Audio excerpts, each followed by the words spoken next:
sa presensya sa Ginoo. Nang atong mensahe karon ning nagagabion na nag-title of Hope in Death and Dying in Christ. Paglaom sa kamatayon o pagkamatay diha kang Kristo. So pinaka-importanting butang alang sa usa ka tawo ang paglaom.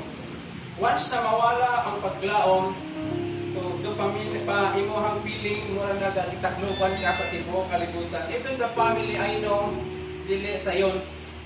Tungod kay naana di mong mata, na makita di mo siya, ang dalunggan, mabalian di mo yung bingong, but in the appointed time sa Ginoo as written in Hebrews chapter 9:7, it is appointed to man once to die, and after this, the judgment. Now, in 1 Thessalonians chapter 4, verse 13, we have a great hope in Christ Jesus. Gusto sa Ginoo na mabatian nato, even the believers of kini mga taga-Thessalonian na they are worrying about sa ilang mga mahal sa kinabuhi na nahikatulog. Kini sa nga version sa Bible, di ko na sa ga-interpret sa King James Version, kapag ang atong sabton na ang paglaom nga diha kang Kristo, usa ni kadako nga paglaom. When the Bible speak of hope, kung ang Biblia nagasulti mahitungod sa paglaom, dili nibot pasabot kini gitawag na hope. So it means that I hope I can pay my bills. But different sa ang hope sa Bible, this hope in Christ is a certain guaranteed event that honestly will happen. So masugot sa dili na ay first and last trump na mahitabo. Matod pa sa 1 Thessalonians, kung ato ang balikon pagbasa, there is a verse 14. Kay kung kita nagatuo nga si Kristo namatay o nabanhaw, mausap kita nga dadon kaniya sa Dios pinaagi sa Jesus uban kaniya. Nakatong mga nangamatay nato ng mga loved ones na nauna na, for example, sa akong partner, 3 years ago, gikuha na sa Ginoo. Matod pa sa Bible, naa sila karon sa hiliran sa Ginoo. Manaingon ni Paul in the book of Corinthians, that even niya to be present in the Lord or to be absent in the body. It means, muna daghang kaayo gina-debate sa daghang mga pagtuluan kung asa na karon ang mga nangamatay. Now, naa sila karon, kita nga to sa presensya sa Ginoo. Pero in the first round na mahitabo, muuban sila diha sa Ginoo sa kahanginan. And verse 15 kay kini maong gipahayag kaninyo sumala sa pulong sa Ginoo nakitang mga buhi. It means si Paul nag-ingon and gisulatan ng mga taga-Thessalonian nga nagpabilin hangtod pa sa pag-abot sa Ginoo dili magauna kanila nga nangamatay. Verse 16 kaya ang Ginoo gayon mao ang manao gikan sa langit uban sa tingog sa pangulong anghel tumino sa ang archangel sa Ginoo si Michael. Uban sa tingog sa trompeta ang Dios upon niya o ang mga nangamatay diha kang Kristo muuna sa pagbangon. And then katong mga nangamatay pagtingog sa first trump muuban sila sa kahanginan. Then katong mga lawas nila kung asa sila namatay, kung asa sila nalubog, bisan pag-cremate sila sa area na asa sila gibutang, mubangon, mag-form na po ng ilang lawas. So kung atong tanawon ang history sa Bible, then sa mahitabo, mubangon sila. And verse 17, ang mga bugi, kita, kung maabutan man ta sa pagbalik sa Ginoo, na hibilin sa gawon, o niya nga sa panganod uban kanila.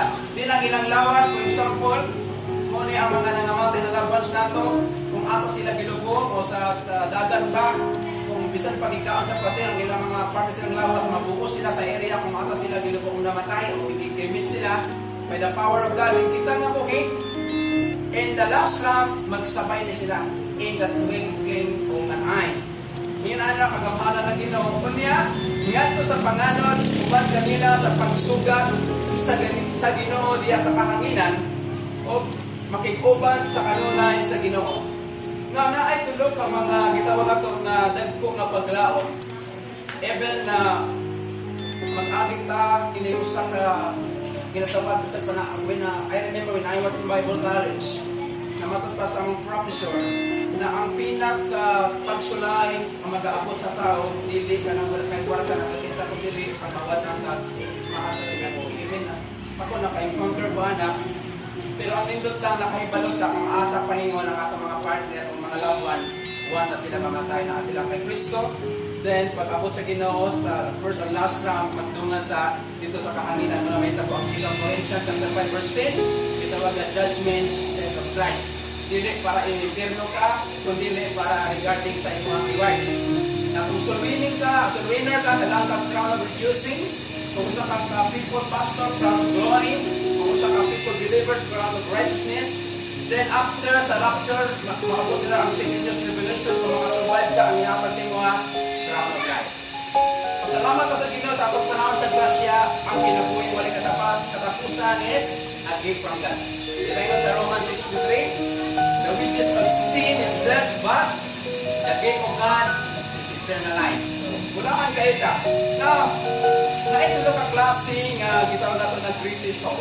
Number 1, and verse 18, balikan na po ang verse 18. Musalipayan ninyo ang usa-usa, pinaagi niinig ulunga. So, be-remind po, ang mga Thessalonian believers, kung balikan nato ang verses 17 down to verses 14.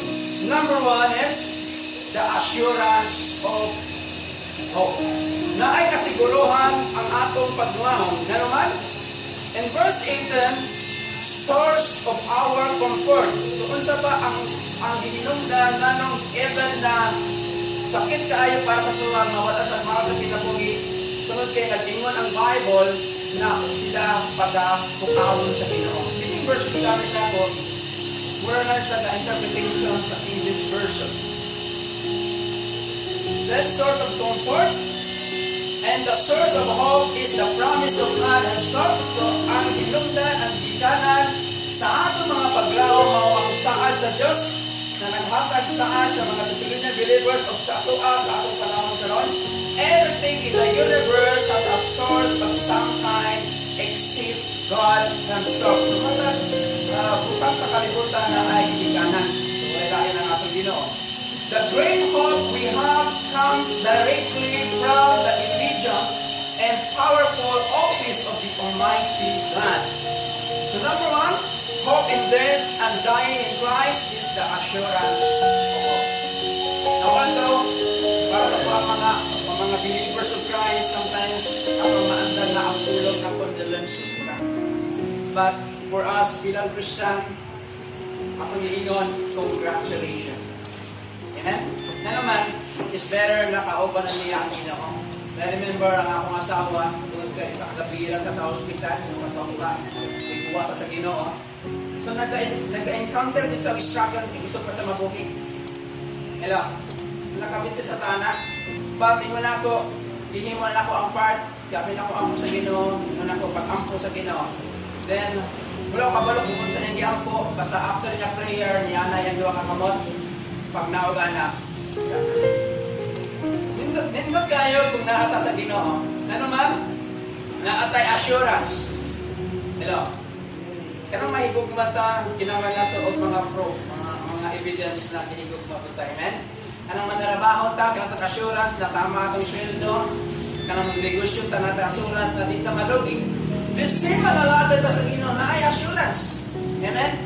Kung ka na nangalagad na ka. Pero kung wala pa ka na nangalagad, I tell you brother and sister, ayaw i-mess ang opportunity. Na naman, kay wala is second chance pag naanak ka sa area kung asa kayo utang sa Ginoo. Amen?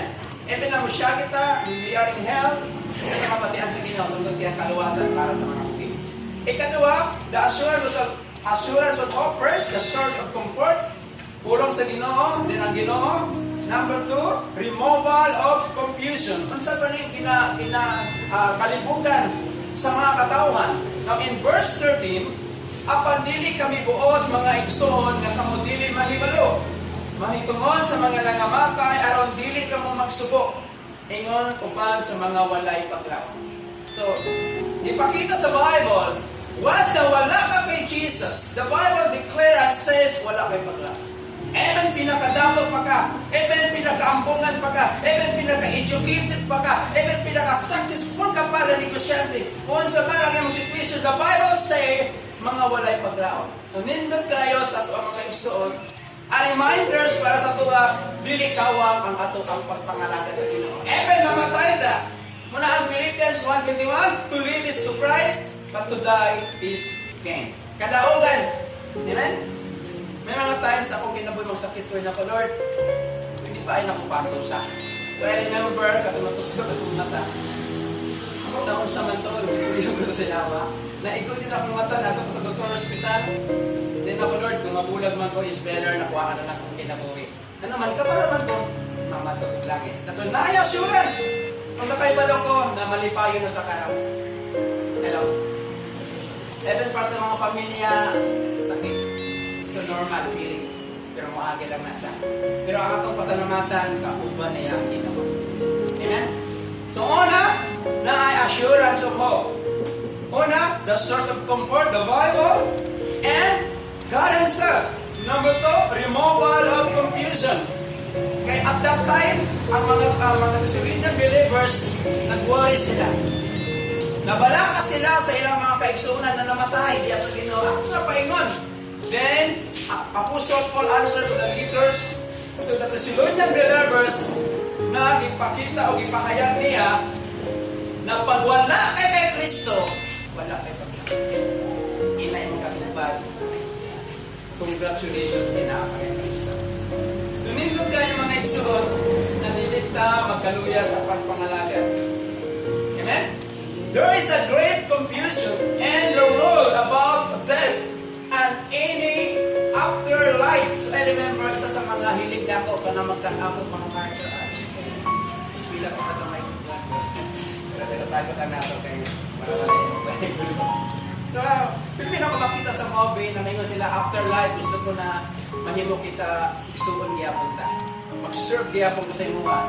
Kaya may ang bilid no? Na afterlife yung sa Bible, kausa lang mamatay din judgment. Di na pag humanin mo mamatay, madagandagan ka na. Dagang mga pilit, for example, ang mga angel. According sa ila, pag ang tao mamatay, mag-transfer ito sa mga baka. Wala nila ihawon ng mga baka o sa lamok. But in every group of people, in every culture, at any time in the history, some kind of a religious expression. So, matang grupo, na sila yung mga managlahing na pangantaw sa tao after sila mamatay. Pero kita na mga anak sa Ginoo nagatuon pag after ang tao mawala sa kalibutan, naasa sa Ginoo. Amen? Tama ba? Pero ang naay mga managkalalahi ng mga tuluan. Every religion has some sort of first rituals. For example, sa India again, kung mamatay ang bana, bisimbuhi pa ang asawa, ibuban na sa sunog. Sabi ka tanong, na ilang bilid para makomplito sila. For example, sa China, pag mamatay ang sa royal people, binubong sa uban sa hari, i-apil po ang iyang mga sulugoon para paglabanhaw daw, napos sa mga sulugoon. Even sa, putanaw na ito ang belief sa Egypto o sa Egyptian na gina-preserve nila para pagbalik sa kagat sa iyang lawas, okay pa. But the Bible say, bubalik yun sa yuta ang ato ang mga lawas. Ang ato ang kalag, bubalik sa diyan, sa Ginoo. And with Christ, it is different. The Bible say, in Hebrews 19:7, even ako ganina, as it must and it is appointed for men to die once and after this come judgment. So kung naka-remember mo sa message gabi sa first preacher, na kung prisuhan ka, you die once. Na ay tulog ka klase nga kamatayon, physical thing, spiritual and eternal. So, ano sa meaning sa kamatayon? According sa mga scholar, it's separation. So, mag-separar ang imong gawas ka ang spirito, spiritual, naka-separation between sa imong sa Diyos, o eternal, o lalaking mga imperno. That's why, ginaremind sa Bible na dili ta dapat mag-uod. Tanang kita na atay exact na panahon at nakuhaan sa Ginoo. Ang pinakanindot, makaingon ba ta na ingon ni Paul and 1 Timothy in chapter 4 verse chapter 6 na nakibatok sa maayo na pakibatok sa pagtuo. And He finished the rest. Okay? John 14 verse 6, I am the way, the truth, and the life. No man comes to the Father through me. There is a certain hope with Christ Jesus. There is no confusion. Wala dili po batanaan sa Ginoo. Amen? Kita nalingkamot man ta kung naatay pamilya, nalingkamot man ta para mapa-eskwela, nalingkamot man ta trabaho para naamoy mabawon, pero hindot yun, unahon nato ang ipagrelasyon sa Ginoo. Na naman, anytime, kaya ang kamatayon, wala na sa nag-respeto kung dato ka. Ang kamatayon, wala na respeto kung pinukado ka. Kung tanaw to ang cemetery, may makita to na ay gamay, na lungon, ay pansyon, na ay dako, na naman, muabot na sa panahon na wala na ito ipangandoy. Pero mas nindot na ready ka. Una, as a Christian, na ay assurance of hope. Then ang source sa comfort, wala lain, is first the Bible. Then secondly, guidance of. Ikalawa na truths about hope and death is certainty of hope. Kanang gitawag nato na kasiguruhan diha sa ato ang paglaom. Balikan nato ang verse 14. Sila nga nangamatay, dadon raon niya sa Dios pinaagi kang Hesus uban kaniya. Ug niya nga ang mga nangamatay diha kang Kristo muna sa pagbangon. O kita nga mga buhi, pa nga nahibili sa gawon o niya agadto sa mga panganon, o uban kaniya pagsugat sa Ginoo diha sa kahanginan, o sa ingon niini, kita makig-uban kanunay sa Ginoo. So naay mga tao natong confusion sa second coming of Christ. And sa second coming sa Ginoo na ay duha ka state. The first state is Jesus come for His people. Mao ni sa kining rapture na ginatawag. Then after the 7 years, Jesus come with His people. Kato mga believers, o kung maabutan mo sa kamatayon, mubalik ta kauban ni Kristo diya sa bukid sa Olivo. Kining first stage sa first coming of Jesus, kasi second coming of Jesus Christ, sa kahanginan na walay nakakita. But sa second coming, mubalik sa Israel, makita sa tanang mga mata. So ang gusto na ko ay ipaabot din mga igsoon, may tungod sa paglaom, it is certainty. Sigurado yun. Sigurado ang paglaom na naa sa Ginoo. And accomplished by God, God can do what He said and He will do. Our great hope in Christ Jesus is that He can and accomplish our resurrection. Number 2, the certainty of hope. Ang paglaom na sigurado na alam kay Jesus. Ang paglaom na sigurado ba sa akong kinabuhi na alam sa Ginoo. That's why igsoon, ayaw pagwala paglaom. Ayaw pagundang sa pagpangalagad. Wala ka nangalagad para maluwas ta, kay luwas na ta. Nangalagad ta, kay para akong expression na itong pagpasalamat sa pagluwas sa Ginoo sa atua. O katapusan in verse 17. O sa ingoni ni kita makikuban kanunay sa Ginoo. Number 2, certainty of hope. And finally, victory of hope. Kadaugan diha sa paglaom. Victory over death. The great hope of Jesus Christ is that He beat death. Iyahang gibuntog, iyahang gidaog ang kamatayon. The last enemy. He broke its power. Higuban niyang gapon.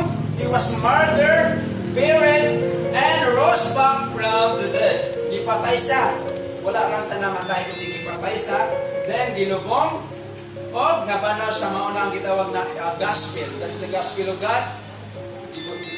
Namatay, gilubong og nabanaw. On second, victory over despair.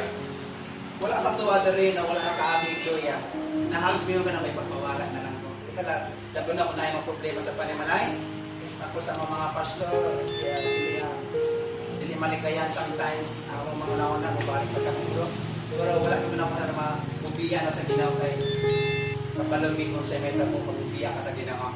But, ato yung pamalandugan itong Ginoo, kung siya makuha nato, kung makalikod ka. Kung sa ato ang benepisyo kung biyaan nato, ato na sugda ng pagpangalagan. Ato pa sa Ezekiel chapter 3 verse 18, kalimtan sa Ginoo, ato mga maayong binuhatan, once na mutalikod ka sa Ginoo.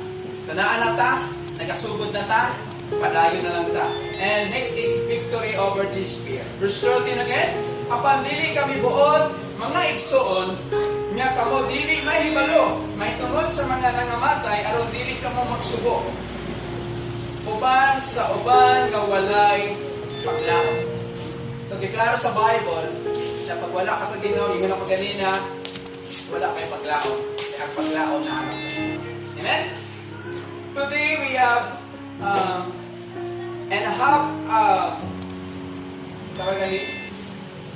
reminders gikan sa Bible na even though we are experiencing loss of loved one, bisan pa na mawatan tungkol sa kinabuhi, kay wala man sa tuod, wala ka ating inana, ang mga feeling.